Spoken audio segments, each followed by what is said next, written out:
Without arts funding, Birmingham and the Midlands could almost get wiped off the arts map completely. There's children out there who aren't as academically able. It's unfair on those that are less capable. It's pretty devastating considering how important the arts is. It's about saying that what children do matters in a variety of forms. It's unfair on the children really, isn't it? It gives them a lack of opportunities.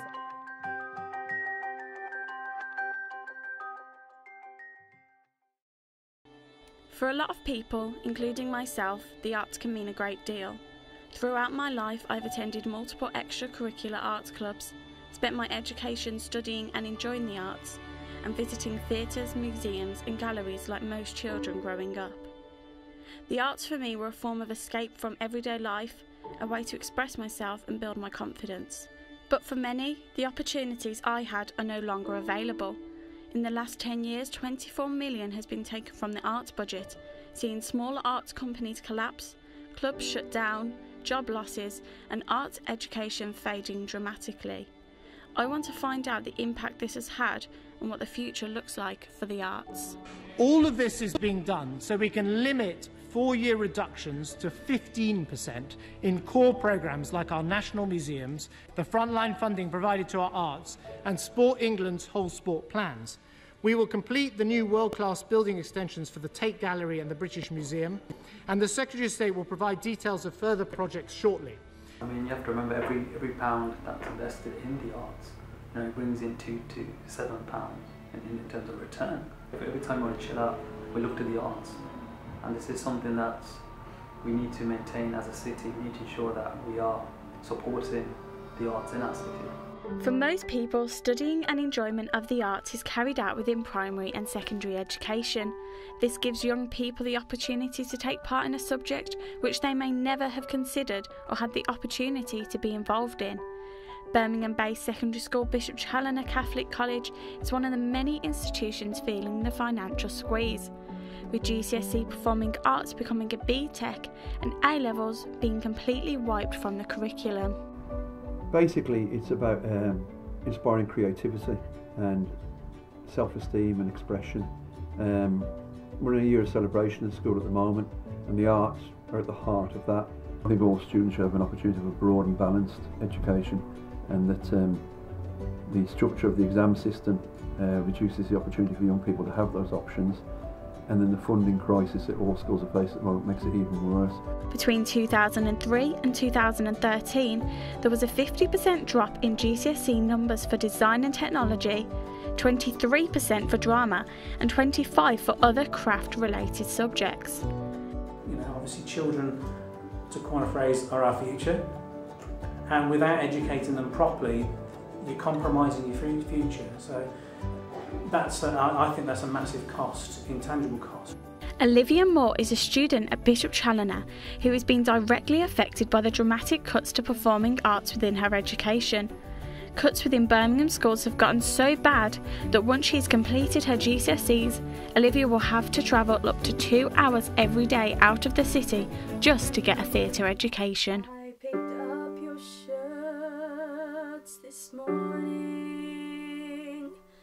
I don't know why, I don't know why. So I've done performing arts ever since I was younger, and I've always loved singing, dancing and acting. Performing arts is really good, I obviously really enjoy it because it's what I've done most of my life. And since year 7, we did do a show called Our House, and I love that. But ever since year 7 up to now, the summer shows haven't really been going anywhere. I haven't really done one. I haven't done one since year 7. That's because they're cutting all the funds and that.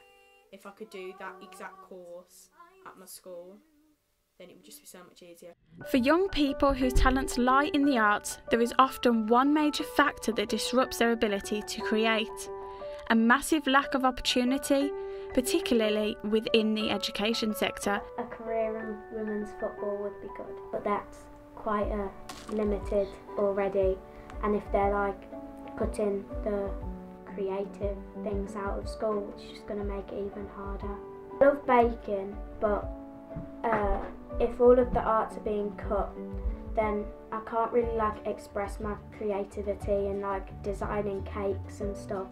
And I'd love a career in baking, just love it so much. But if like all of the creative subjects are going to go, I'm just not going to have the opportunity to do that, because how am I meant to express it if they're not doing it? My baking, like they don't do a cooking club or anything, and if you take it as GCSE, it's like turning into all theory, like there's barely no practical in it anymore. But the problems don't stop there. Jobs are also being directly affected by the huge funding cuts. With schools scrapping the arts, it seems there is no longer need for arts professionals. The squeeze on school budgets means they can no longer afford to keep their staff, predicting that at least 2,500 job losses in schools over the next financial year because of cuts. Research by the BBC notes that 1,000 teaching jobs and 1,500 non-teaching jobs could be lost, and that figure is set to rise. I personally think there's more performing arts teachers than there is anything else, because that's what's more appealing to kind of newly qualified teachers, like QTs that go into schools. But you find that there are a lot of available drama teachers that maybe go into kind of cover supervisor work, so they might then, instead of going into a full-time drama teaching position, they might convert their skills and kind of do cover supervisor work, so you know, covering teachers who are poorly and doing kind of core subject work cover. So they tend not to do what they want to do really, because there's, like you said, there's a lot of shortage. It's not just those in the education sector who are being directly affected. Arts professionals all across the Midlands are feeling the pressure. Ciara Gallagher is a theatre makeup artist who has witnessed firsthand the change in the arts community. In the short space of time that I've left school doing A-level performing arts and art and design, they do not do any more shows in performing arts. It can't be chosen as an A-level option, and that will affect so many pupils as they won't be able to do creative subjects like that.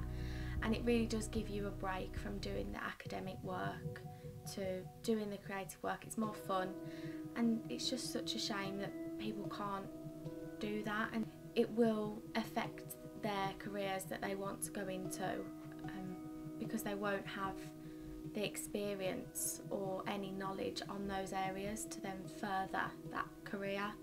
With continued cuts over the last 10 years, the future for arts doesn't look too good.